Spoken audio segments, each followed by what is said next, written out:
Hi అందరికీ welcome back to my channel Buttabomma Aadya Patel. ఇప్పుడు ఫెస్టివల్స్కి చేసుకునే బెల్లం అన్నం ఎట్లా తయారు చేసుకోవాలో చూద్దాం. ముందుగా టీ గ్లాస్తో 2 గ్లాసుల బియ్యం తీసుకొని మంచిగా వాష్ చేసుకోవాలి. ఇక్కడ 1 గ్లాస్ బియ్యానికి 3 గ్లాసుల వాటర్ తీసుకోవాలి. నేను 6 గ్లాసుల వాటర్ తీసుకొని పావు గంట పక్కకు పెట్టిన. నానబెట్టుకున్న బియ్యాన్ని స్టవ్ ఆన్ చేసి స్టవ్ మీద పెట్టుకొని హై ఫ్లేమ్లో ఉడకనియాలి. లోపు డ్రై ఫ్రూట్స్ని వేయించుకుందాం. పక్కన స్టవ్ ఆన్ చేసి మరో కడాయి పెట్టుకొని అందులో 2 స్పూన్ల నెయ్యిని వేసుకొని బాదం, కాజు, కిస్మిస్ వేసుకొని బ్రౌన్ కలర్ వచ్చేంత వరకు వేయించుకోవాలి. ఇప్పుడు ఇందులో సన్నగా కట్ చేసి పెట్టుకున్న ఎండి కొబ్బరి ముక్కలని వేసుకొని మరికొద్దిసేపు వేయించుకొని పక్కకు పెట్టుకుందాం.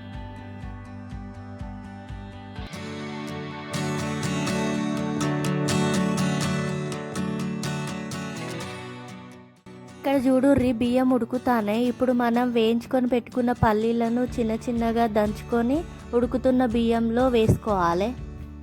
ఇప్పుడు ఇంకొద్దిసేపు ఉడకనిద్దాం. అంతలో మనం బెల్లంని తురుముకుందాం. మనం ఏ గ్లాస్తో అయితే బియ్యాన్ని తీసుకున్నామో ఆ గ్లాస్తోనే బెల్లంని కొలుచుకోవాలి. 1 గ్లాస్ బియ్యానికి 1.5 గ్లాసుల తురుముకున్న బెల్లాన్ని తీసుకోవాలి. ఇక్కడ నేను 2 గ్లాసుల బియ్యం తీసుకున్నా కాబట్టి 3 గ్లాసుల బెల్లం తీసుకున్నా. ఇక్కడ చూడుర్రి అన్నం మంచిగా ఉడికింది. ఇప్పుడు మనం తురుముకున్న బెల్లాన్ని వేసి బెల్లం కరిగేంత వరకు కలుపుకుంటూ ఉండాలి.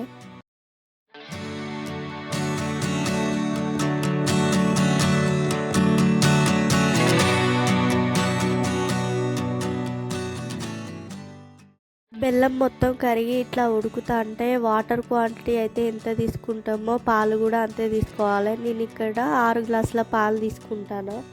పాలు మొత్తం కలిసేటట్టు మంచిగా కలుపుకొని ఇప్పుడల్లా 4 యాలకులను మంచిగా దంచుకొని వేసుకోవాలి. మరోసారి కలుపుకొని మంటను మీడియం ఫ్లేమ్లో అడ్జస్ట్ చేసుకొని 3 నిమిషాలు మధ్య మధ్యలో కలుపుకుంటూ ఉండాలి, లేకపోతే అడుగంటుకుంటుంది.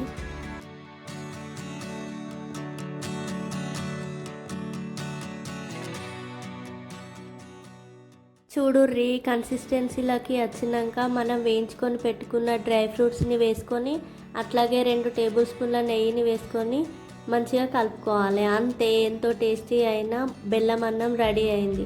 మీకు కనుక ఈ వీడియో నచ్చితే లైక్ చేయుర్రి, మా ఛానల్ని తప్పకుండా సబ్స్క్రైబ్ చేయుర్రి.